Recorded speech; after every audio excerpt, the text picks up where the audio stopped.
Hi, good evening, everyone, and welcome. I am Leher Sethi, an entrepreneur and a social activist. I run my own event management company by the name of Something Creative, and I've been organizing events to celebrate the International Day of Persons with Disabilities for the past 2 years now. I'm grateful to Varija for having made me a part of a wonderful initiative, the National Ability Summit. I will give you a pictorial description of myself. I'm an Indian woman with dark brown straight hair that reached till a few inches above my waist, and I'm wearing a gray shirt, a t-shirt, and I'm wearing large cat eye glasses in purple. So we're discussing skill development in order to bridge the gap. We're discussing digital accessibility and the challenges and the opportunities that come along with those. And let me begin by introducing the panelists for the session in an alphabetical order. So we have with us Mr. Balendu Sharma. He is the Director, Localization and Accessibility for Microsoft India. Balendu leads the Accessibility Charter at Microsoft India and is playing an important role in ensuring that Microsoft's products are accessible to people with disabilities. He is also a celebrated author, and the Ministry of Home Affairs has recently selected his Hindi book on accessibility technologies for the Raj Bhasha Gaurav Award, which will be conferred by the President of India. He is on several important committees of the Government of India and works with various departments, non-profits, and industry bodies such as FICCI, CII, and NASSCOM on disability issues. Balendu, can you please describe yourself for our viewers? Yeah, sure. Thank you so much, Leher. I'm actually wearing glasses and I have black hair and I'm wearing a blue shirt and a gray colored blazer. So that is how I like to describe myself. Thank you, Balendu. Next, I would like to welcome Jonathan Hassel. Jonathan is the CEO and lead consultant at Hassel Inclusion UK. Jonathan is one of the world's top digital usability and accessibility thought leaders. He has over 19 years of experience in identifying new directions and challenges in digital accessibility, finding best practice processes and technology solutions, authoring international standards, and presenting best practices to conference audiences across the world. He has just delivered the new International Accessibility Standard, ISO 3070, 33, that's 30071-1, which is based on the British Accessibility Standards, BS 8878, that he led the creation of in 2010. He leads Hassel's team of experts, providing strategic accessibility transformation to organizations worldwide. Jonathan, can you give an image description of yourself? Thank you, Leher. Yeah, so my hair is greying, so that's probably the first thing to say. I'm wearing a purple shirt as well. In the UK, purple is the colour for this particular day. So I'm wearing glasses as well, and I'm coming to you from an office with some nice art in the background. Thank you, Jonathan. Next, we have with us Robin Christopherson. Now, after studying engineering at Cambridge University, Robin worked as an IT instructor for the Royal National Institute for the Blind before becoming a founding member of UK tech charity AbilityNet.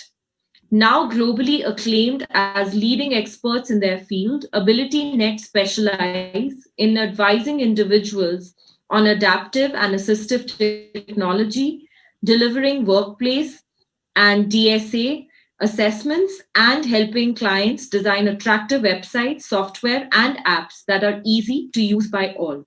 Central to his mission is raising awareness of the inclusive power of tech through writing regular articles on a range of current and future-facing technologies, as well as delivering a busy public speaking schedule in the UK, Europe, and the US. Robin was recently named in the 2019 list of the world's 100 most influential people in digital government for his work on government select committees and working groups, and for campaigning for better digital services and proactive enforcement of equality legislation. He was also the runner-up for UK Digital Leader Public Figure of the Year 2015 after the government's own digital champion in the Digital Leaders 100 Awards, with AbilityNet winning first in its category of Digital Leading Charity. Welcome, Robin. Can you describe yourself for our viewers? Thank you very much. Hi, really glad to be here. I'm blind myself, so it's a guess as to the colour of my shirt. Maybe it's grey, perhaps, or light blue, perhaps. Similarly with my hair, it's probably dark brown or maybe even grey. I'm of indeterminate age. I'm 50. And I am very pale, probably because I'm a white male in the UK and it's raining outside, which isn't uncommon here in the UK. So yes, I'm talking to you from a lovely city, Warwick, in the middle of the UK with a lovely castle. And I'm in my office, my home office. Thank you so much for that, Robin, and welcome on the panel. Next, I'd like to introduce Shilpi. Shilpi is a serial entrepreneur with a passion for technology and disability. Shilpi Kapoor is the founder of Barrier Break and 24/7 Accessible Documents that focus on digital accessibility. With a team of 200 plus accessibility experts and approximately 65% of them having a disability, she has grown this to scale. An accessibility evangelist, Shilpi is looking for ways to make digital accessibility a priority. She has been recognized as one of the top 15 women transforming India by the Niti Aayog in 2019, and as one of the top 20 most powerful women in business in India for the year 2017 by Business Today magazine. Her belief in inclusion goes beyond with Newshook, which is India's premier media site focusing on disability, inclusion, and accessibility. Having started it in India, she wants to take this globally so that we can change attitudes towards people with disabilities. She is also the recipient of the NCPEDP, the Helen Keller Award 2008, and a non-disabled role model supporter of increased employment opportunities for people with disabilities. Welcome on the panel, Shilpi. Could you please give a pictorial representation, a description of yourself? Firstly, thank you for having me here, Leher and Varija. So I am an Indian woman. I'm going to go slightly beyond what you can see on the screen. 5 foot nothing in height is how I talk of myself. Love my Indian clothes. So I'm wearing a gorgeous green grace dupatta, which is actually kind of like a shawl, and with some beautiful colors of peach and yellow, so that I can brighten up the time sitting at home and trying to work, with just, enjoying the day out there today. And that's it. Thank you, Shilpi. So today we're discussing something that's very interesting. We are discussing digital accessibility and the opportunities and the challenges that presents.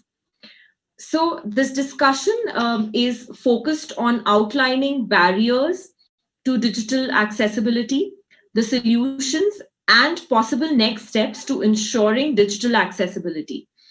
Now, digital accessibility centers on access to technology products, resources, and services across hardware as well as software. Although accessibility may have originated to facilitate matters for a particular subgroup, which is persons with disabilities, it is actually important to view it as being beneficial to everyone.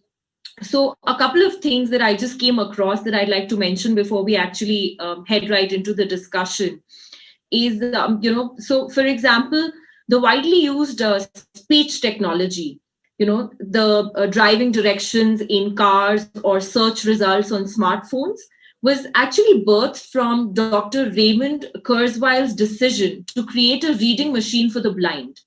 And that's something that we all use today. Another thing that we all use, I use quite a few of them, is ebooks. So ebooks that we listen to today were birthed from George Kirsch's frustration that he, as a blind man, could not access information.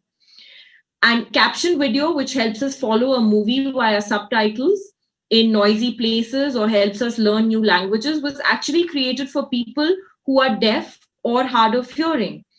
And as a final example, speech recognition or voice recognition technology, be it Microsoft's Cortana or Apple Siri, or interactive voice response systems we use to book hotel systems or air tickets, they have all been used by persons with disabilities for over 30 years. So accessibility does not just benefit persons with disabilities, it actually benefits all of us. So with that, just sort of setting the tone for the panel, we can now get into the discussion. So I'd like to ask all the panelists, since you're all working in this sphere and you're all experts in your own areas, what according to you will be the new direction for digital accessibility practices post COVID-19? Do you feel that things will change for the better or worse, since now the whole world is sort of dependent on digital access as social distancing comes into place? I can start if you'd like, Neha. Yes, please. So this is Jonathan Hassel here. So I think the thing that has really kind of happened this year is that everybody now needs digital. So just a couple of things that I think have been really interesting. Firstly, a lot of people who have a disability have been wanting to work from home for a long time and been campaigning for that, and oftentimes not able to because their employers wouldn't let them. Now everyone, certainly in the UK at least, is working from home. So I think that's a huge change that's happened. Effectively, we test a lot of the digital tools and apps that people use for work. And what we find is that they're never quite as accessible as you would like them to be. And now we don't have the opportunity to ask the person sitting next to us for help because there isn't somebody sitting next to us. We're all on our own at home. So I think that's one thing about staff. I think the second thing, speaking into what you were talking about earlier, accessibility isn't just for people with disabilities. It's especially for people who are older as well. And what we're finding is that a lot of people who are older are now using technologies digitally that they would never have chosen to use before. My mother started doing online shopping in March this year for the first time. And she represents a huge new customer base for a lot of our online shopping, older people. So I think just a couple of things there that I see have changed this year, which make it really, really important that everybody, listen carefully in this session, I think. Thanks, Jonathan. What are your views on this, Balendu?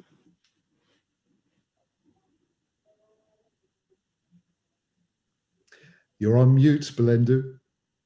One moment. Thank you so much. Yeah. So thank you so much, Leher, and thank you, Jonathan. While we are all limited to our geographical locations and most of us are confined within our homes, I think no greater need or even desperation was felt in the near history worldwide to keep everyone connected and ensure business continuity. At an individual level, people with disabilities have been facing bigger challenges than others. And I was going through this document from NCPED, which listed many problems faced by PWDs during this pandemic, including access to essentials, access to healthcare, medical aid, communication, accessible information, access to helplines, access to caregivers, assistive devices and support groups, financial challenges, discrimination, violence and abuse, and psychological issues. So a whole lot of issues are there. Although we are actually in a field at a time when accessibility is getting mainstreamed. So that is such a great thing to happen because of the pandemic also and the lockdowns also. But there are many issues, social issues also.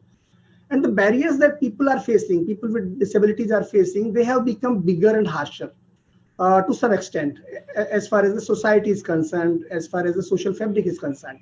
Now, speaking from the standpoint of remote work, there are a couple of positives which need to be mentioned as well. And Jonathan has very rightly mentioned some of them already. For example, people with disabilities, especially those who are well off, can work comparatively comfortably from the confines of their homes, where they have ensured a system to take care of their disabilities already. So this is the better setting for them. Another comforting factor is that since many people are working from home, employees or students with disabilities may feel as much a part of their teams as others. Remote work technologies are also giving voice to people with disabilities who had speech impairment or communication issues or physical disabilities. So this is also happening. One interesting study that I went through recently, it was done from GitHub, and the study says that 3,000 adult professionals above the age of 22, they participated in a study in January 2020, and 14% of the remote workers who were surveyed during this particular survey, they say that they had a disability or chronic illness. Now, out of these, 83% of these workers said that they were able to work because of remote work. So that was another good thing to happen here. Now, an important development here is that organizations have now realized that remote work is not such a bad thing after all, and work can continue this way. This proposition is favorable to people with disabilities, as remote workplaces also mean accessible workplaces to some extent, and also the trend is likely to continue. So many things are there. I think a couple of more things I can list down. For example, there are some challenges from technology perspective as well as remote work perspective also, because number of jobs are coming down. So that is one very concerning fact. Millions of people with disability, they are losing their jobs worldwide, including the UK, the US, and India as well during this pandemic. Secondly, the dependence on digital devices and internet, etc., it has increased a lot. And many PWDs, especially in India, they face issues like non-availability of devices themselves and dearth of technical support, etc. So that is another, I think, point to consider. There are many other factors also, but I'll end with this. Thank you, Balindu. I think that's a very valid point, but we also need to consider that in India, we have, there's like a lot of, there's a huge divide between people living in urban India and those living in rural India. So both need to be handled in a very different manner, and their challenges are entirely different, if I may say so. Robin, what are your views on this? Really interesting contributions so far. I think there's surprisingly extreme overlaps between India and the UK, for example, because we too are having challenging times. We do have, actually, you'd be surprised to know, quite a challenge with rural areas. Despite being such a small country, you'd think it would be easy to reach every corner of it with decent bandwidth, connectivity, etc. But actually there is definitely still the digital haves and the digital have-nots. So that is a challenge when you are being asked to work from home, in rural Wales, for example. So that is definitely a challenge. Just to pick up on the point that both of them have made, and yourself as well, about how accessibility isn't just for disabled people. Here in the UK, we're trying to champion the idea of digital inclusion being the phrase, because yes, the guidelines mention accessibility, and they're available for web and for iOS and Android and other platforms as well. But they're absolutely not just for disabled people. And, today we're in a mobile first world. Even when working from home, for example, you'll often pick up your phone as part of that workflow. So, you might choose to join a Teams call or a Zoom call on your phone simply because, you want to do something else on the computer. You don't want to have multiple windows open, that sort of thing. Obviously, for other leisure or ordering food online or other purposes, staying connected with people, mobile is really important as well. And when it comes to mobile, particularly when you're out and about, if you're allowed to go out, then you are extreme computing. You're computing in extreme environments. So accessibility is definitely no longer just for disabled people.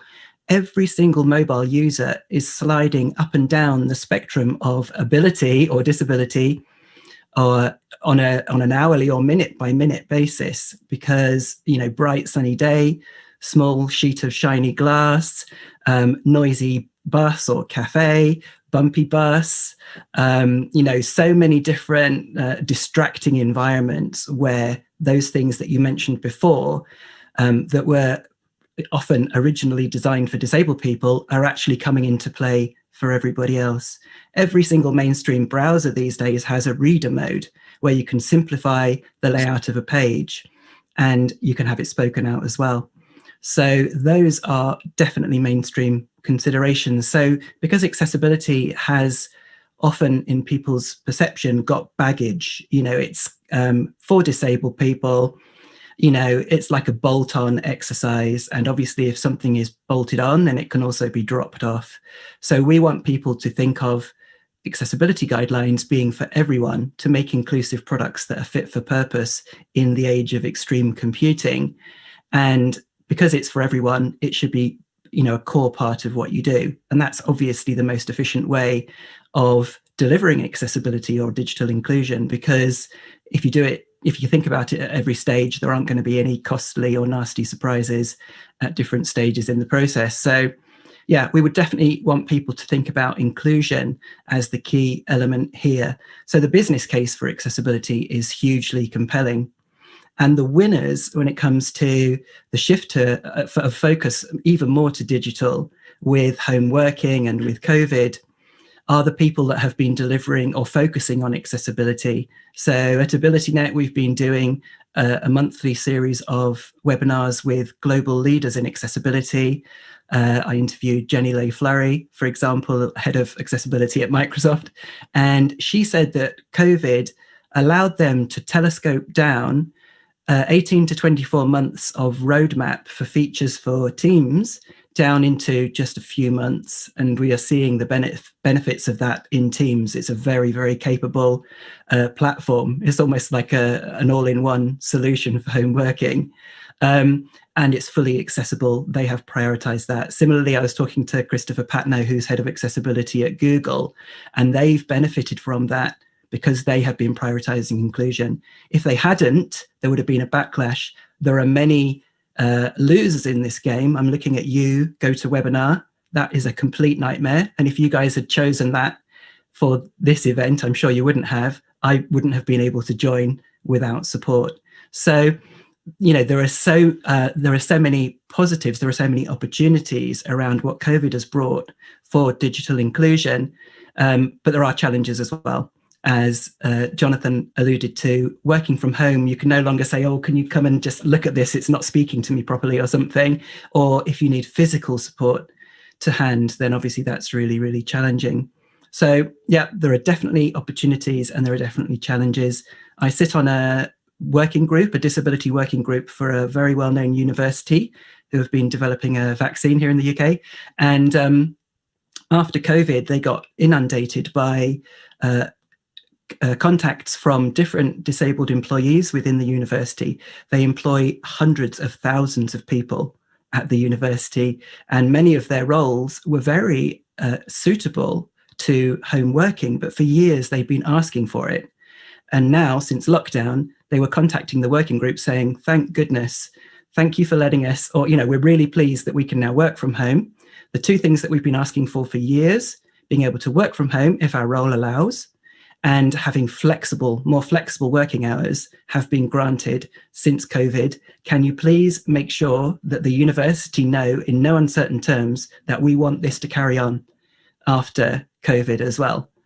And I personally think that we're not going to go back to the old way of doing things. The new normal will be the option of being able to come in remotely, whether it's for working or for a presentation like this, much as I would have loved to come to India. Often our clients would ask us to come to London for an hour meeting because they just like the face-to-face. And for me as a disabled person, or for anybody, that what they're in effect asking you to do is take your whole day to come and meet them.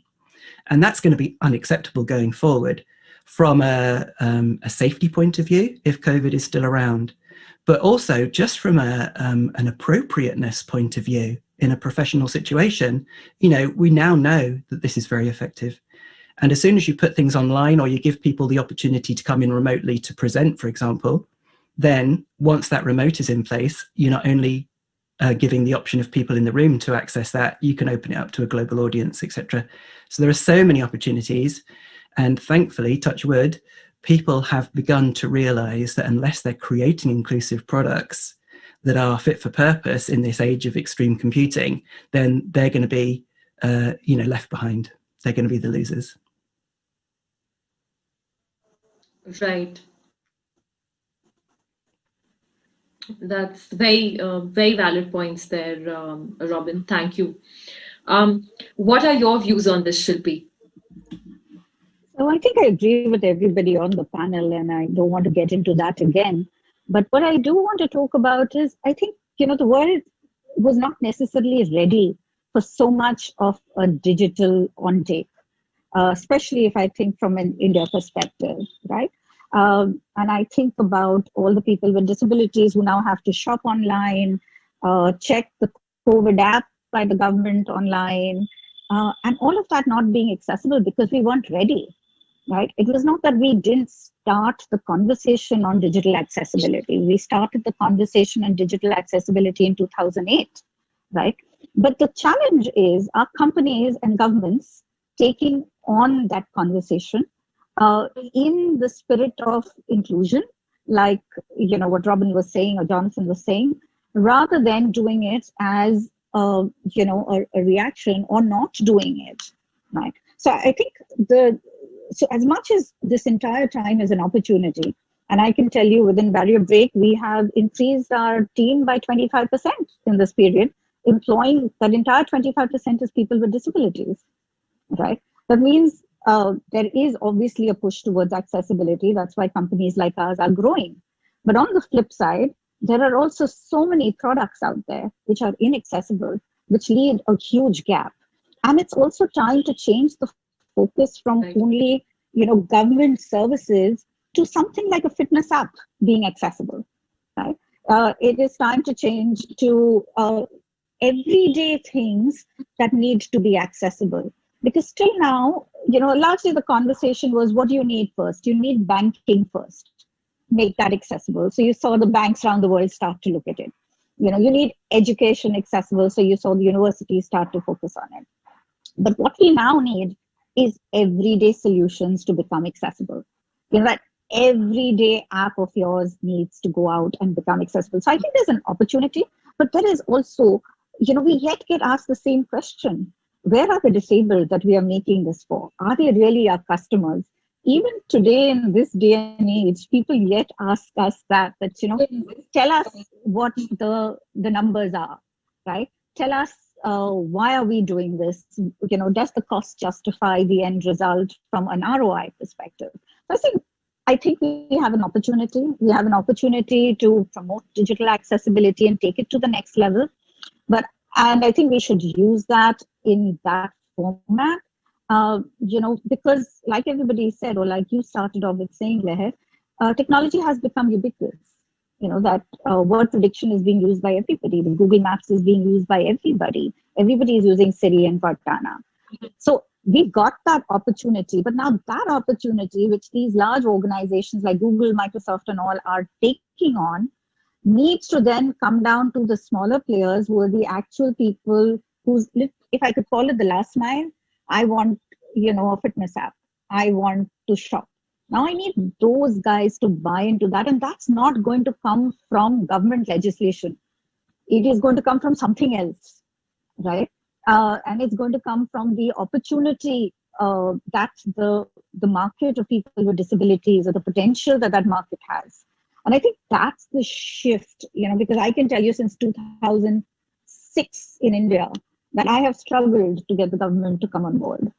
And though we have every legislation in place, every guideline in place, we don't have implementation, right? So we need to shift that, and we need to show that business opportunity. I honestly believe that if we show that, and we will have to show that somehow, that is where the tide is going to turn, because India is not litigious like the US is, right? So we are not going to be taking that route. We need this, incentivized route, if I might put it like that. That's from me. Right. No, the world over, for that matter, Shilpi, as far as I can see, I think people are attaching an economic value to getting people with disabilities on board. And what a lot of companies are also realizing now is that you don't just get the person with disabilities, you get their friends, you get their entire family on board. So when you develop a product that can benefit a person with disabilities, everybody else around them is also sold out on it. And that is something that I think a lot of companies are now waking up to, at least world over. India, I think, yet has to catch up to it. And hopefully we will do that soon. So my next question is to Robin. Robin, I read that despite being blind, you have been using technology very effectively, using speech output to access computers, the internet, your iPhone, and many other technologies to assist you in your work. Now, has it always been this simple? And if not, how do you feel that things have changed in the past few years? Wow. It's certainly not always been that simple or powerful, but technology since the 80s, since the advent of the personal computer, has played a huge role in overcoming people's disabilities. So yeah, for me, I had a talking laptop at university. It was like the size of a small suitcase, but it helped me get through. And a lot of things were specialist and quite expensive. So I used to have a backpack of equipment, a talking note taker, a talking GPS Trekker Breeze, it was called, for navigation, talking MP3 player, talking barcode scanner, so many different devices, each with their own battery pack. And some were several £1,000s, none were cheap. But now I have just my iPhone, and all the apps on there, many of which are free, like Microsoft's Seeing AI, which uses AI to help a blind person read, see what's around them, recognize people's faces, recognize colors. I should have done it on my shirt, shouldn't I? Recognize banknotes, so many different things, even handwriting. And another free one from Microsoft, Soundscape, helps me get around. And they even partnered with, where's my glasses? So I've got these, I wear these all the time. These talk to me, they've, a Bluetooth thing, but they've also got a compass in there. And the Soundscape app tells you exactly what you're passing, points of interest as it's called. And not only that, it does it in spatial sound. So if the bus stop is just to your left, then it will be to your left. And because of these sunglasses, if I turn to the left, then everything pans around so you can very easily get to where you need to go.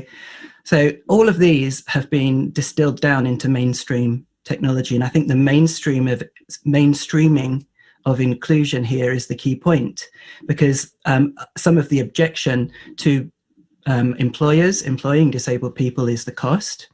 That is absolutely not the case now. Since the last big update of Windows, for example, Windows 10, 2004, Narrator is superb. Narrator is good to go for most commercial and private purposes. It's really, really good. So we're seeing many, many more things being built in. If you go into Apple's settings app, for example, since iOS 13, they brought the accessibility settings up out from underneath general. And I think that's a brilliant thing to do, because we would invite everybody to customize their experience. We're all different shapes and sizes. We all slide up and down that scale of impairment. So we shouldn't accept a vanilla experience with our devices. We should have a play. If you do a kind of a spider map diagram of all the settings in iOS, for example, then you'll see that over half of the items are in that accessibility setting. So you're ignoring a huge area where you can optimize your experience. So yeah, I feel very fortunate that we're living in an age where there is an awful lot of mainstream inclusion, apps that are very, very inclusive, very, very powerful, and either free or very low cost. So that's the environment. Having said that, there are still assistive technologies that will fill niches, and the World Health Organization, the WHO, are calling for governments to sign up to a core set of assistive technologies that they're currently finalizing, which should be seen as being as important for disabled people as a hearing aid or crutches, that sort of thing. And the beauty of making that available as a kind of on the public purse is the volume of scale will bring the prices right down. And so we'll see the kind of mainstreaming of specialist technology as well. So we would strongly encourage people to go to that. APL is the WHO APL. If you just search for that, then you'll get to the right place. So yeah, very, very exciting times, but still very challenging as well, because there are a lot of hurdles to overcome. Right. So that those glasses of yours look like something that's right out of a James Bond film, Yeah, but I mean, they're mainstream. Cool. It's I wouldn't mind getting hands on. They're by Bose, B-O-S-E. We all know Bose make nice speakers. So this isn't a specialist device. It's really mainstream. Just very quickly to talk to Grishma's point about the law not being sufficient. She's absolutely right. Here in the UK, we've just celebrated the 25th anniversary of our disability discrimination law. And now today, less than 10%, single digits percentage of websites even meet single A, the very minimum. Double A is the legal requirement. Until the European legislation that only applied to public sector, sadly, came into effect last year. And then we suddenly saw a shift, because for the very first time, that legislation named government bodies that would proactively monitor and enforce the law. And that's the key thing. The law needs teeth. We've got no enforcement here in the UK, apart from when that EU legislation came into effect. Sadly, the Brexit guillotine came down, and the European Accessibility Act, which is the thing that comes up behind that to apply to all sectors, got lost for us here in the UK. So the chances of that being enshrined into UK law is very, very small. But we want the inevitability of being fined for having an inaccessible website or app to be as inevitable as getting a parking ticket, or the tax people, Her Majesty's Revenue and Customs over here in the UK, coming after you for your tax if you haven't paid it. Those are so inevitable here. We want fines for inaccessibility to be that. And luckily, it doesn't take an army of traffic wardens on the ground to give you to see if your website is inaccessible. It's something that can be done very quickly from your desk. So, this is a scalable thing. Just quickly, in Norway, they do this proactively across all sectors, and they do enforce it very energetically. And their national airline, SAS, the national airline of Norway, dragged their feet for a year, saying, it's too complicated. So this government body started to fine them 15,000 euros a day. And within 10 days, they'd fixed everything. It cost them 150,000 euros, which they could have avoided if they'd done it in the year. So it absolutely needs to have enforcement. And so we would invite the Indian government, all other governments, to actually start doing that energetically. And then that will finally shift the needle. I hope that happens soon, Robin, but I don't know about your government, but I think ours will take a lot of time because where we're lagging, in my humble opinion, I think we have a lot more hurdles to cross before getting to that point. Jonathan, my next question is to you. I read on the website of Hassle Inclusion that most organizations, this is what it says on one of your blogs or one of the articles on your website, that most organizations are oblivious to or terrified about web accessibility. Why do you feel that is so, and how can you help? So it's partly Robin's answer, really. I think we have a different perspective here in the sense that so most organizations try and get away with not doing accessibility in general. They kind of bury their head in the sand until they're kind of forced to wake up. And the problem, I think a lot of the time, is that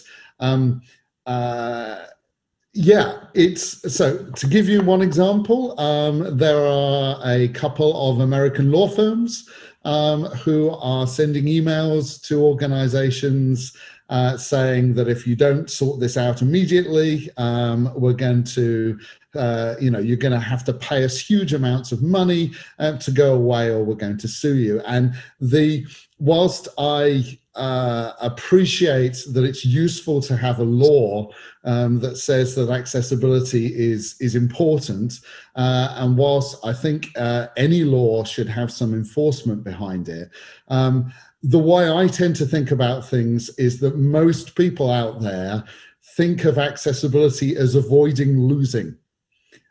So I don't want to be sued, and anything you do in life to avoid losing is something that you don't like.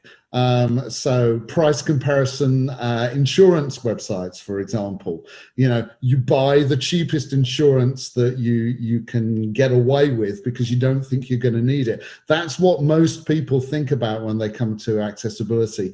We at Hassle Inclusion are understand that the law is useful, but we like to talk about the positives. We like to talk about actually accessibility being about winning, not about avoiding losing. It's really, really important for organizations to see the huge benefits. For example, how many customers are not able to buy from your website if you're selling things, if you're handling customer service.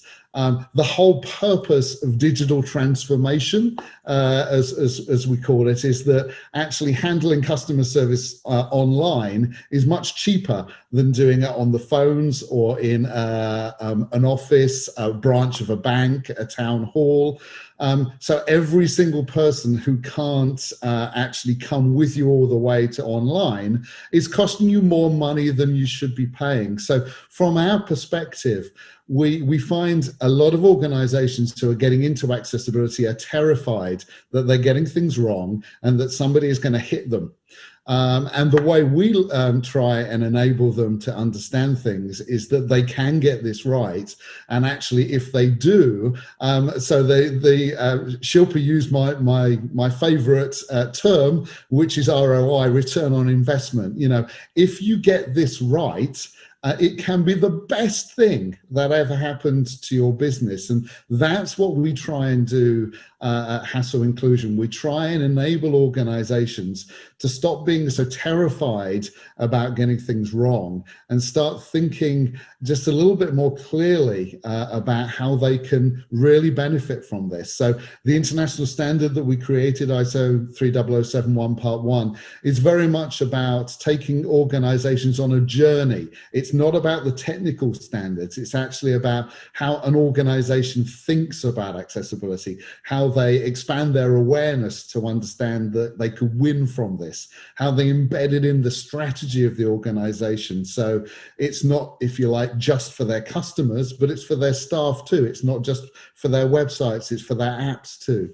It's enabling them to embed things in their process of creating products, so that they can actually do things in an efficient way because they're thinking about it right from the start, rather than getting everything wrong and then trying to fix things in a panic at the end. And fundamentally, it's about saying, what was the impact of that on our organization? Was this, if we spent money and time and effort on accessibility this year, was that a good thing for our business? And how do we prove that return on investment so that we will just continue doing this because it makes good business sense? That's the page that you were looking at there is the page from my books that talks all the way through this. And so yeah, I'm even very happy to give people a link, if we can get it to people, for them to download a free copy of my book so that they can take their own company through what have we got to win. That's the key thing. Right. Thank you, Jonathan. So there's a huge untapped market out there for all these companies to tap into, from what I could understand from reading, on your website. So my next question is to Balindu. It's connected to what we've been talking about. So Microsoft has ensured that most of its products are accessible to people with disabilities. So what are the opportunities that Microsoft has been seeing in doing so? Yeah. So first of all, I think some wonderful examples have been shared by both Jonathan as well as Robin. And they have talked about accessibility being, a business relevance, as well as I think Robin has shared some wonderful examples of some products which have been rolled out by different companies, including Microsoft. So I can see that there is a greater sense of responsibility which is being shown by different companies, especially in the area of technology. Now, Robin has already talked about some wonderful examples of, like seeing AI on iOS, which has been rolled out by Microsoft, Soundscape and Narrator, etc. Now, such products are actually bringing the revolutionary power of technology to everyone, because most of them are free. And one big problem that makes technology often inaccessible is its cost. And we see in India that very often. Now, we at Microsoft are making technology really easily accessible, and there are reasons behind that. Let me talk about one more example. We know that Professor Stephen Hawking, who had ALS, he had to use expensive technology to communicate and to express his views. We all know that. Now, almost similar technology is part of Windows itself. Now it is part of the operating system itself, where there is a feature called eye control, which can be used by anyone to control his computer itself by just eye gestures, including typing by just looking at the on-screen keyboard. So these kind of revolutionary things are happening, and they are part of the technology ecosystem itself, which is being used by all of us in our day-to-day life. So things are becoming very accessible, and cost is also not a big problem over there. So that is one example that I wanted to talk about, that things are moving forward in a positive direction. Now, you asked about Microsoft. So while Microsoft's products are inclusive by design, I would also like to call out that our commitment to inclusion goes far beyond our products and services. It extends to the very cultural fabric of our workplace, which is inclusive. Do you know that we also have a Chief Accessibility Officer, and Robin had talked about her. She is Jenny LeFleury. And this is indicative of the importance that we accord to inclusion. And we have greatly benefited from her leadership. Perhaps you are aware of Microsoft's mission also, which is to empower every individual and every business on the planet to achieve more. This includes every single person in the world, including those with disabilities. Now, there are 4 broad directions of inclusion at Microsoft. They are culture, systems, products, and future vision, which also involves innovation with a focus on accessibility. A couple of other things that are also pertinent to be mentioned here. For example, we go for AI for accessibility. That is one important program at Microsoft. Secondly, responsible AI, and also cloud for social good. So these kinds of things which are there, and we are investing in these things, and that is part of our future vision. Now, let me talk about our products. We believe that there is no limit to what a person can achieve if technology reflects in the diversity of everyone who uses these products. This spirit and our commitment to inclusive design guides our product development process, right from conceptualization to engineering and to testing. When a new product is planned, we think about accessibility first, because it was being discussed right now that if you add any accessibility features later on, I think that is not as much effective as it can be if you talk about that at the beginning itself. So this is what is happening at Microsoft. We talk about that at the beginning itself.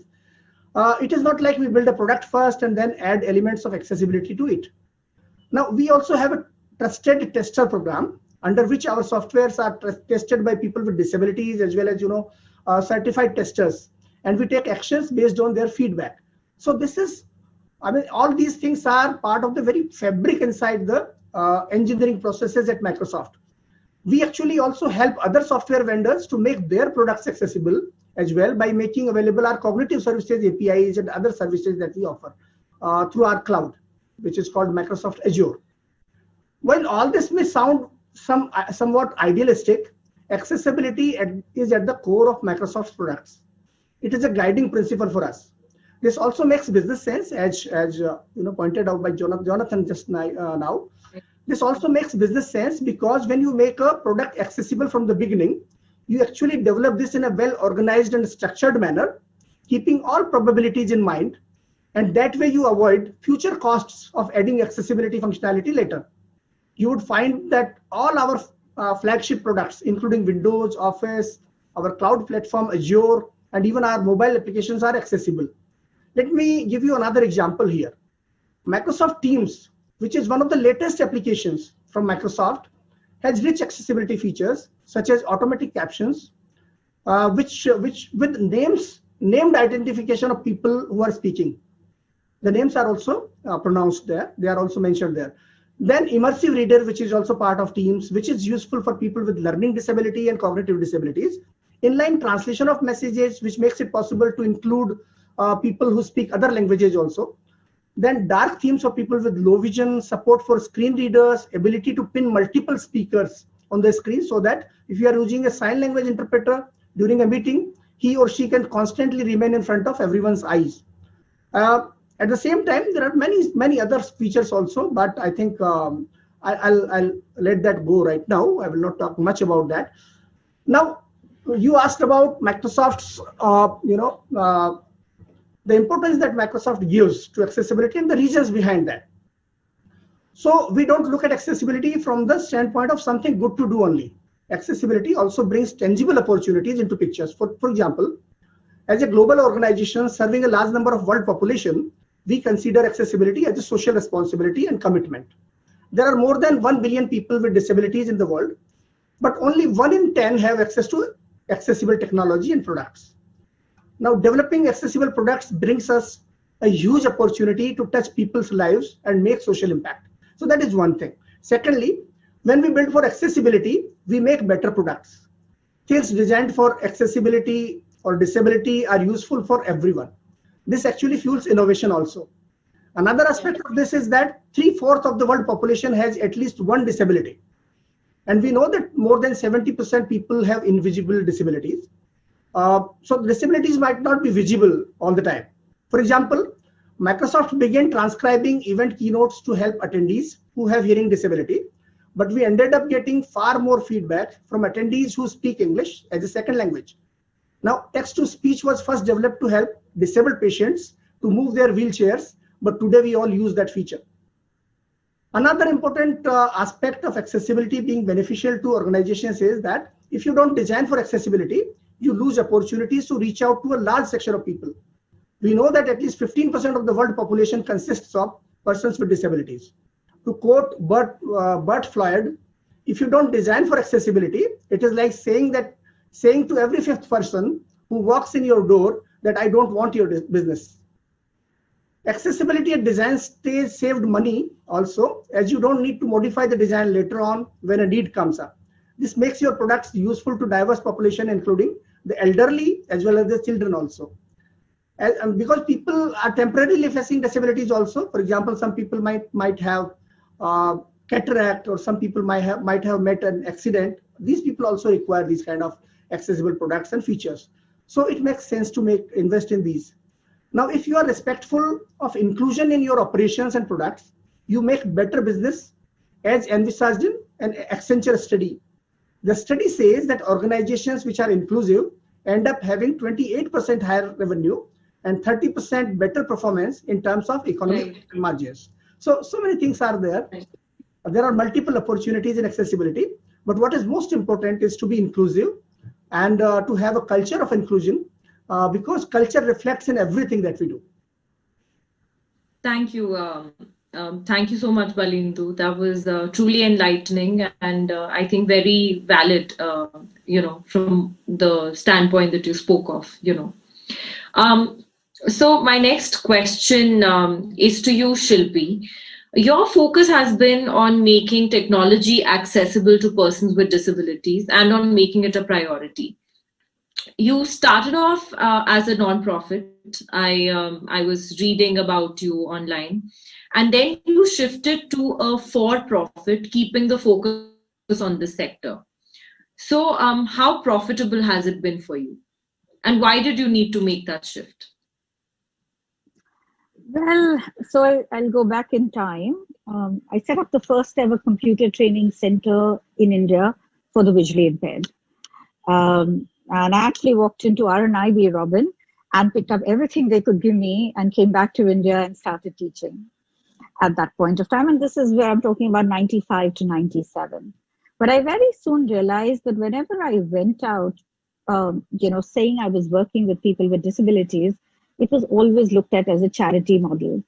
And that was not something that went down with me. And in the time of 95 to 97, even if, like I taught 100 blind people computers, but they yet got the same telephone operator jobs, right? Actually, I must say that even now, people yet struggle to get jobs with disabilities, right? It's not as easy as we might think it should be, considering there is so much amazing technology and just look at all that Robin can do. But even then, there is a challenge. So I looked at the entire model and said, there has to be another way of doing this. And by then I had figured out Section 508 and web accessibility. And I said, oh, this is what I want to do. So today, what we do is we help people to make their technology accessible. So our mandate is not to go out and make new technology, but our technology is to help every company ensure that their technology is accessible. Kind of like what Jonathan was talking about. How do we help you become inclusive right from the design stage, etc. So when you look at it and you ask me a question about profits, right? Today, Barrier Break employs 240 people as of this morning, right? 65 to 70% of them are people with disabilities. They are providing, most of our business comes from the US, UK, European markets, very little from India actually. These are some amazing people who are providing solutions to the rest of the world, right? And to show that it was or it is successful, one is the number of people that we employ, right? Because we wouldn't be employing it if we weren't having revenue. We also had a venture capitalist that came in and invested in us, right? About 5 years back, we bought out our VC and we now own the company again 100%. That could only happen because we wanted to prove a point. We wanted to prove a point that disability technologies, accessibility is something which, is going to have a market opportunity out there. And when we got invested in, I think the only reason they invested in us was because they believed in the market potential, but they had no clue how we would get there. Right. So having a VC who bought into the idea, we yet struggled for nearly 8 years in the Indian market because getting customers in India was very difficult. And before we knew it, we had to look west. So today we are, I must say, highly profitable. We are, we are profitable to the point where we can invest in technologies like Newshook and put more than $200,000 behind that one product on a yearly basis to ensure that media is accessible to disabled people. And we can do that because Barrier Break is successful, right? So I I believe there's an opportunity, but you have to find that right model, right? And disability has to be looked at like any other business opportunity, and only when it becomes mainstream is everybody going to look at it, right? We've got Microsoft looking at it, as I said earlier on, but now how do we get the smallest tech company creating technology to also look at it, right? So I think the opportunity is there, but you have to find and understand the model that will work for people with disabilities. And you have to come up with an interesting proposition that your customers are going to buy into. So from a barrier break perspective, being an accessibility testing house, our biggest bread and butter is really providing testing services and providing consulting and strategy services. And we hadn't realized that there was this entire opportunity in the offshore model that was available, because a lot of companies wanted to come to India from a cost perspective, as well as having the right knowledge perspective. And that was an opportunity that we saw a gap in, right? So what I tell everybody that looks at the disability space is that there is an opportunity to look at it differently rather than look at it as a charity. And if you can go beyond that charity, that is really where you will start to build true inclusion, because not a single employee in Barrier Break is there because they have a disability. They're there because they are amazing, productive members, as well as, incidentally, they have a disability, right? And that's the beauty of it, because the moment you can say that story, it's truly empowering from all perspectives. So I think that's what Barrier Break really set out to do. Having said that, and before I end, Newshook as a news channel which specifically targets news and stories about people with disabilities is struggling to find a business model for it, because news doesn't always have, other than advertising, it doesn't have too much revenue. And interestingly, most of the ad platforms out there are inaccessible to people with disabilities yet. And I refuse to make my product inaccessible by putting an inaccessible ad on it, right? So now that's a place where we have to go with kind of, you can say, seeding, seed funding an entire business, right? And that's what we're doing. So I think disability is a space where you have to decide where you need grant, where you need seed, where you have an actual true business opportunity, and look at it. So that's the way I would look at it, Leher. Okay, great. Thank you, Shilpi. Can I be seen by everybody? Because I've kind of lost my video here. Yes, you can. Okay, great. So I'll just continue then. My next question is to both you and Balendu. I was reading about both of you, and I saw that you both work with the Indian government on accessibility. Now, I understand that the government has taken a lot of positive steps towards digital accessibility since ratifying the UN Convention on the Rights of PWDs in 2007. And in 2013, the Indian government approved a national policy on universal electronic accessibility. And in 2015, the Department of Empowerment of Persons with Disabilities under the Ministry of Social Justice and Empowerment has also outlined the Accessible India campaign. Now, this campaign is geared towards achieving universal accessibility and comprises accessibility of the built environment, the physical infrastructure, accessibility of the transportation system, airports, railways, railway stations, etc., and accessibility of information, which means making public documents and websites accessible.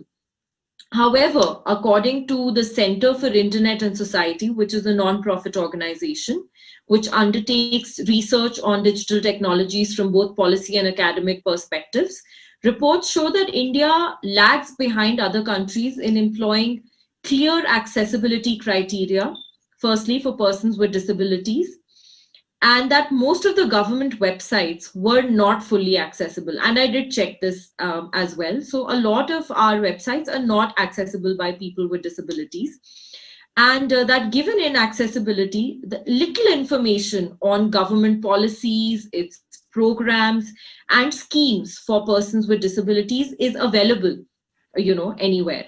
So how do you feel that this can be addressed, since you're both working with the government and advising them? Okay, so I helped draft the guideline for Indian government websites. I wrote the national policy on electronic universal accessibility. But the problem is, you need implementation and monitoring, right? Right. That's the key.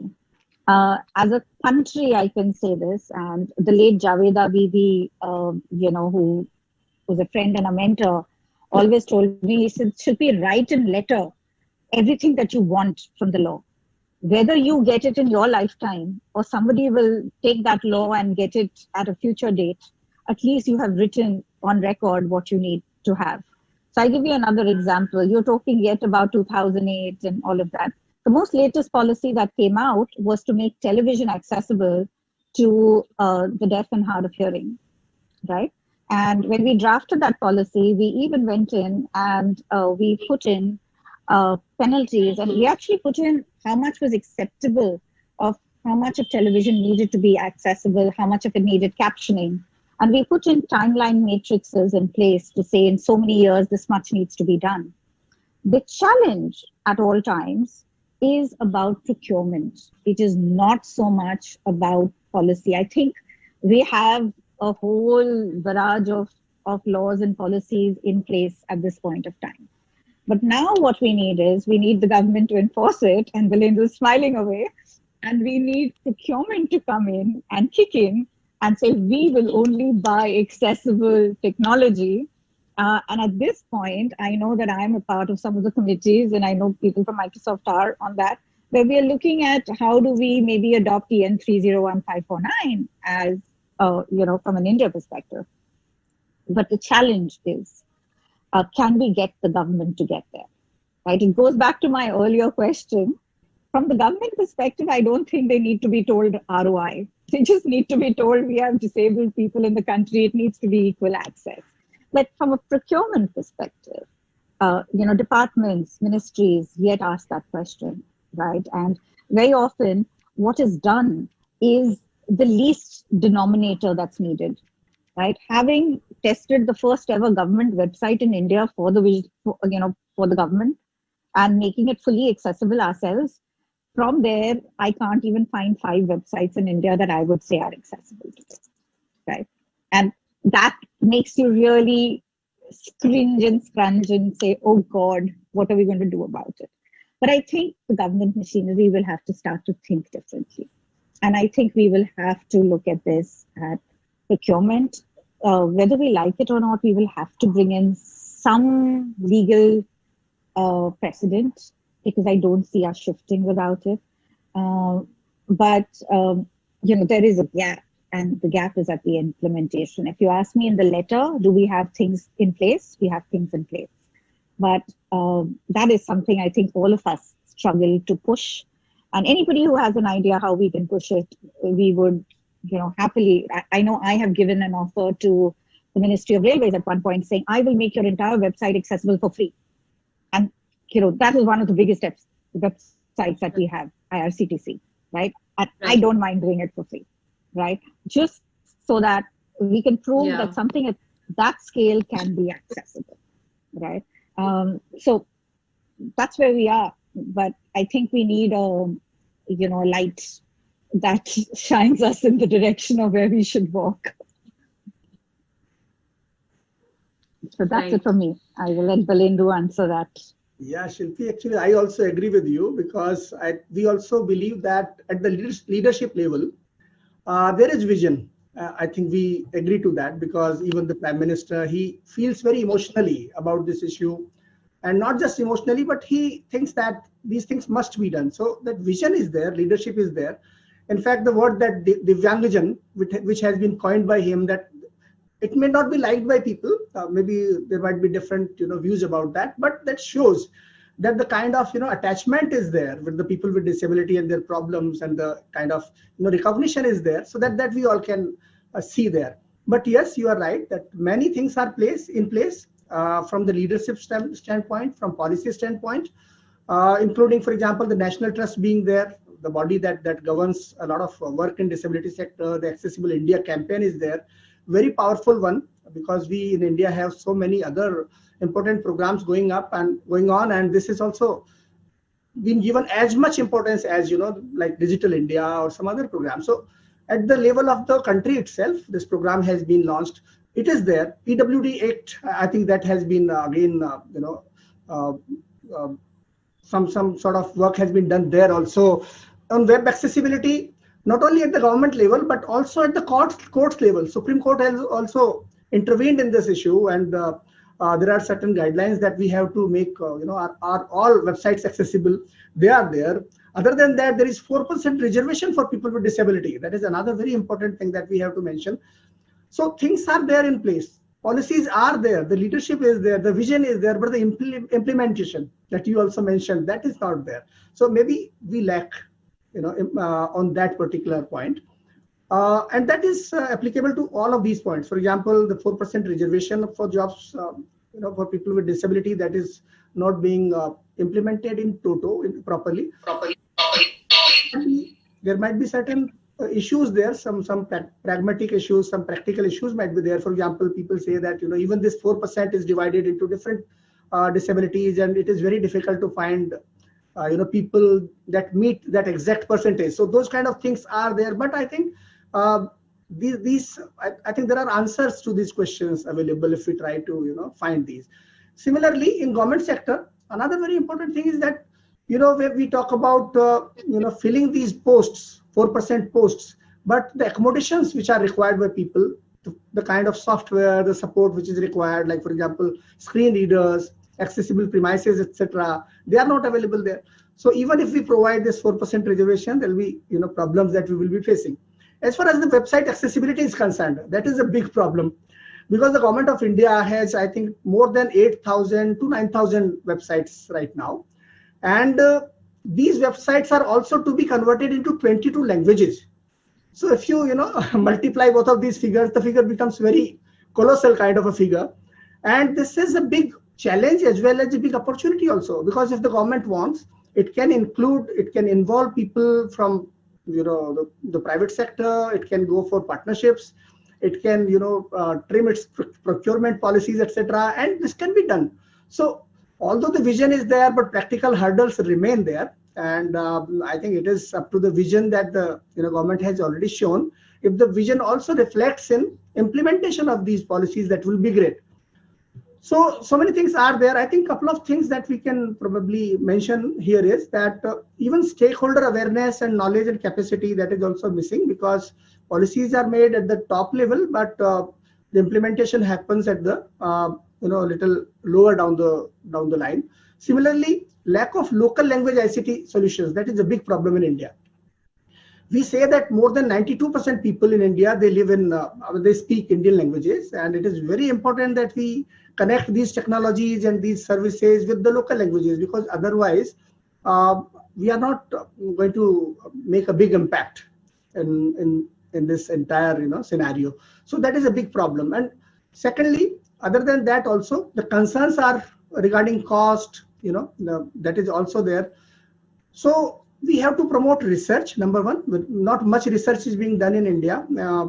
We have to promote that also. We have to create policies as well as programs for implementation of those policies which are already in place. We have to give tax incentives to be maybe the developers of applications, the developers of websites, organizations like Barrier Break and other organizations which are working in this area. We have to give them tax incentives or maybe tax credits, etc. We also have to support the people who are consuming these services and products. We have to support them because these technologies are quite costly.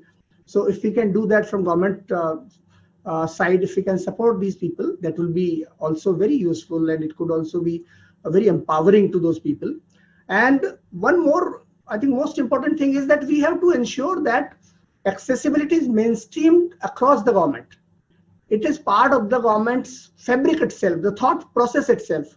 And if that happens, that it will reflect in everything. So that thing is also missing somewhere, because things are being done at certain levels, but they are missing at some other levels. So I think a lot of work needs to be done there on this front.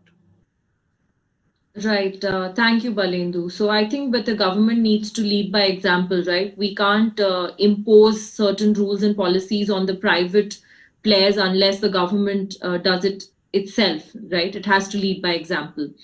So with that, I think we come to the end of this panel discussion. It's been an extremely energizing, exciting session for me. I've learned so much from all of you panelists, and it's been very interesting to see the work, the disruption that's been going on in the sector.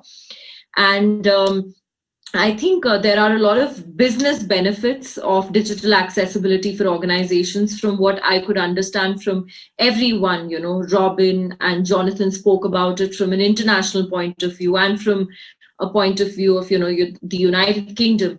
And I think both Balendu and Shilpi have given extremely, interesting points when it comes to India. And I think there is a lot that we need to do in terms of accessibility, at least in India. There's a huge roadmap that we need to kind of cover. So I was told that there are these amazing e-mementos that have been prepared by Varaja's team that will be handed over to all the panelists. So I'm going to call out the names one by one, again in alphabetical order. So first, I'd like to call upon Mr. Balendu Sharma. Thank you so much for having been part of this panel, Balendu, and for all the amazing work that you're doing.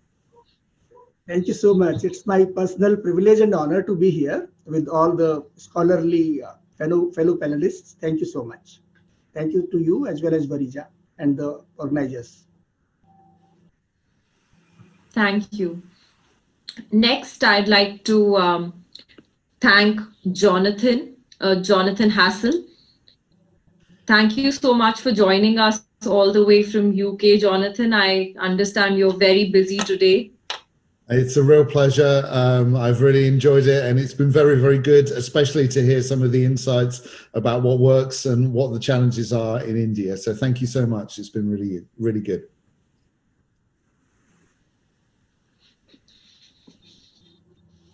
Thank you, Jonathan. Next, I'd like to thank Robin Christopherson. Thank you so much, Robin, for having joined us. And we've learned so much from all the insights that you shared and your own personal experiences that you told us about. So thank you so much for having been with us today. Thank you very much indeed. A quick apology to Shilpi because I called her Grishma earlier, and that's because I was in gallery view and not speaker view. So apologies, Shilpi. Very quick request to Balendu with his Microsoft hat on. Please, can you ask them to bring the accessibility checker up to be a default item in the ribbon in Office? Because simple things like that can change consciousness and the mindset so that people can have accessibility top of mind in what they do on a daily basis. So there are some easy wins out there as well as some huge challenges. Thank you. Thank you, Robin. I think now it is part of the review tab inside the ribbon itself. So that is one. Bring it up. Bring it up. Yes. Thanks. I'll provide that feedback. Thank you. Thank you for that feedback, Robin. I'd also like to thank Shilpi Kapoor, who was with us. And thank you so much, Shilpi, for having shared your personal journey with us today. It was a pleasure talking to you. Thank you, Leher. Thank you, Varija. And thank you, Tanu, for interpreting continuously in this period. I know we've been talking away, so really appreciate the sign language interpreter being there. And it was a pleasure to talk with each of you on this panel, I think. And we have to meet at the next conference in person that we are all at. Yes, that would be really nice. I hope this entire COVID pandemic situation gets sorted out soon. And thank you all so much for all the valuable inputs that you have given. I hope, we can compile all of this somewhere and, maybe make a study of it or a white paper that we could present to our governments to work upon. And thank you so much. It's been a real pleasure. I've truly enjoyed this, and I hope that accessibility is not something that, we're going to be talking about and seeing, that there's a lot more disruption and a lot more work that's done out there. And hopefully in a couple of years' time, we don't need to make it such a big issue that it automatically is there, because it's such a huge population that is affected. And we all eventually will have some disability or the other. So it's for ourselves, right, at the end of the day. So thank you all so much. I will sign off now. Good night. And thank you, Varija, for this, for putting this up. It was a wonderful effort. And thank you so much for making me a part of it.